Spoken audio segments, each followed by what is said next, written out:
हुई है केरल में, ये जानना पड़ेगा। आपको पता होगा कि बीच में कांवड़ यात्रा के समय एक बहुत बड़ी चर्चा देश के मीडिया में और देश के राजनीतिक हलकों में हुई थी, और ये चर्चा थी कि कांवड़ यात्रा को बंद करना चाहिए। देखिए, बहुत ही दायित्ववान बनते हुए, बहुत ही जिम्मेदारी के साथ, चाहे उत्तराखंड की सरकार हो, चाहे उत्तर प्रदेश की सरकार हो, किस प्रकार से लोगों के जान को बचाना है, इस विषय को लेकर इन दोनों सरकार आगे बढ़ी। सुप्रीम कोर्ट ने जो भी हिदायतें दी उसका पालन किया गया, मगर बकरा ईद के समय जो रिलैक्सेशन 3 दिन का केरल सरकार ने दिया,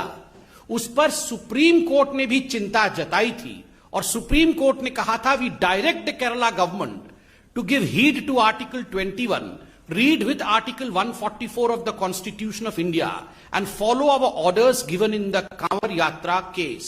कांवड़ यात्रा में हमने जो हिदायतें दी है, हमने जो फैसला सुनाया है, केरल सरकार को चाहिए कि वो उन हिदायतों का, उन एडवाइजेस का और उस फैसला का पालन केरल में भी करे बकरा ईद के समय।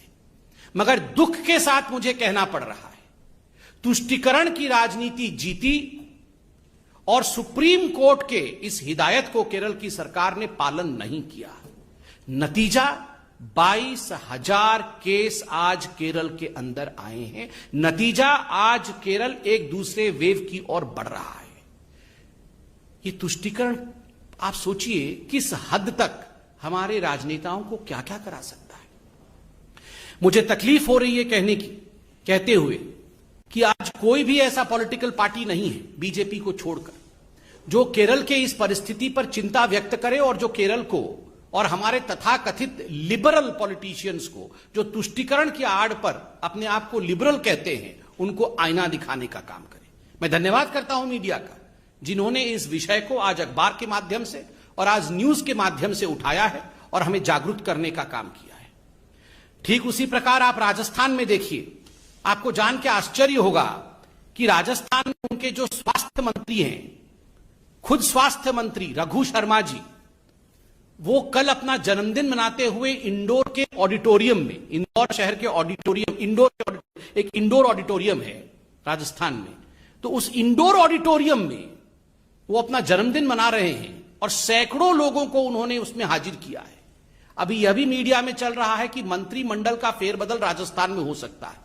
तो शक्ति प्रदर्शन करने के लिए कि हमारे पास ज्यादा लोग हैं, यह दिखाने के लिए रघु शर्मा जो स्वास्थ्य मंत्री हैं, वो जिस प्रकार का व्यवहार कर रहे हैं, सैकड़ों लोगों को कहीं ना कहीं वो खतरे में डाल रहे हैं कोविड रिस्ट्रिक्शंस हटा करके। स्कूल कॉलेजेस राजस्थान में बंद है, किंतु आप देखिए राजस्थान में